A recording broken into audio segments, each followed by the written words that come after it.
Gentlelady yields. The chair recognizes the gentleman from Texas, Mr. Cloud, for 5 minutes.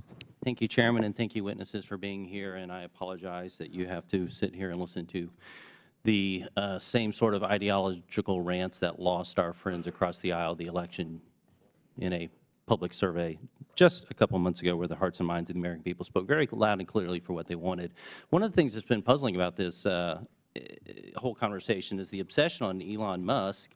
When President Trump campaigned, he was very clear in what he wanted to do. And the talking is like this Doge idea was some secret thing that just popped up on the radar in the last week, when in the actuality is it's something that President Trump said he was going to do. He said Elon Musk would be involved with it, and the American people spoke loud and clearly that this is what they want. And so the only thing that's really surprising about what we've seen over the last 2 weeks is the fact that we have a president doing exactly what he said he would do.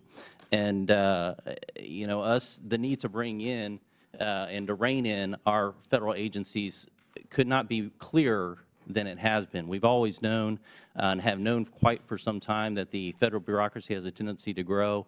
Ronald Reagan once said the closest thing to eternal life we have on earth is a federal agency. And we've seen time and time again throughout our oversight capacities the attitude among much of our federal agencies that they're here permanently and we as elected officials are here temporarily, and that they will do whatever they feel, and if they don't like the policies handed down by the elected executive, that they will ignore it, obfuscate, do everything they can, even to shield data from us. And so it's been refreshing that many of the suspicions we've seen have become quite transparent as we brought transparency tools to the table over the last several weeks. But you know, there's this idea in Washington that anytime we have an agency who's underperforming, they'll come before us, and the thing that they'll always ask for is more money, more power to fix the problem, oftentimes that they created. This is a paradigm that we have to change. It's been said that you can't solve problems with the same kind of thinking you used when you created them. And so this is really what DOGE is about. And to name a couple points, we can point to the CDC, which has tremendous mission creep since it was started. It was originally purposed to help control malaria, kind of to be a center for data and a hub of information to help people tackle those sort of things. It ended up expanding to the Communicable Disease Center, and eventually became the Center for Disease Control, and now the Center for Disease Control and Prevention, which it has not done a good job at, as we've seen over the last few years through COVID. And now it's trying to embrace such things as climate change and alleged gun violence and systemic racism as Centers for Disease Control. Meanwhile, their basic core function of being able to collect and share data to help the American people, they epically failed at during COVID, when a first-year Ph.D. student from Johns Hopkins created a better tool than the CDC could provide. We could also look at the Department of Education, which has gotten a lot of discussion lately and interest in looking at what's going on, because our schools are failing our kids. That's just the status quo of where we're at in America. And what we can see here is this education funding from the federal government has gone up, student performance has been flat, and compared to other nations has actually gone down. Meanwhile, employment of the education workforce has gone up. So we end up having less people actually teaching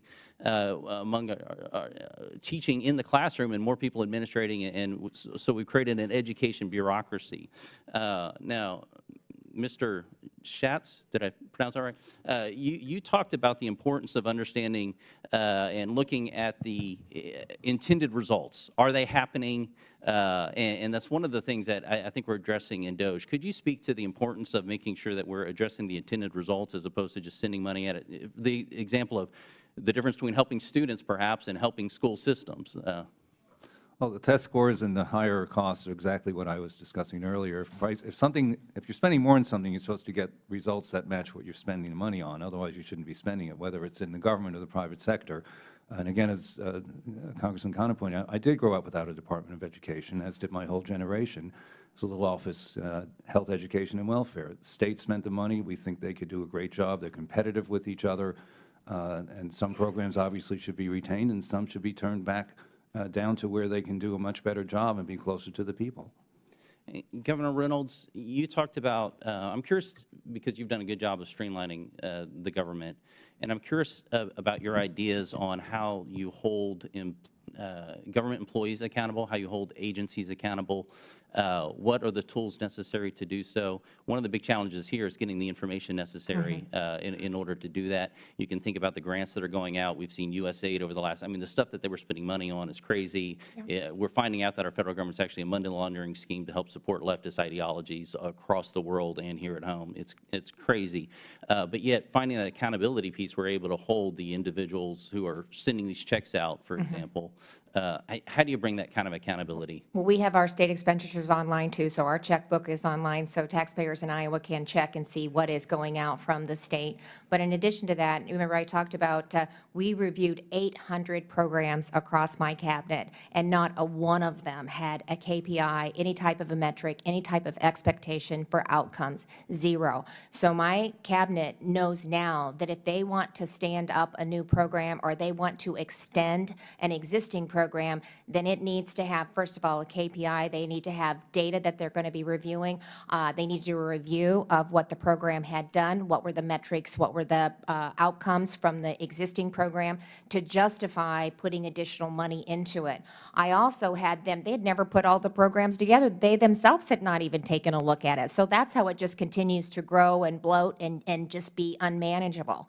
So I had them rank the programs that they have. Now, to their defense, sometimes the legislature hangs a program on them, but we're working with the legislature too to just say, you know, this is not something that we believe can really move the needle and go in the direction that we believe the state can head. But it's a conversation with our legislators. So it's holding them accountable, making them report back to the chief executive on what they currently are doing and what they're doing going forward. But just simply putting key performance indicators as part of a program and then monitoring the outcome and basing decisions on data, which is never happening. And it takes the emotion out of the equation. And that's what we need to do. We need to look at programs, we need to look at the outcomes, and if they're not working, then we have to let them go and figure out an innovative and better way that we can get the results that we believe that we can accomplish. Very good. Gentleman's time's expired.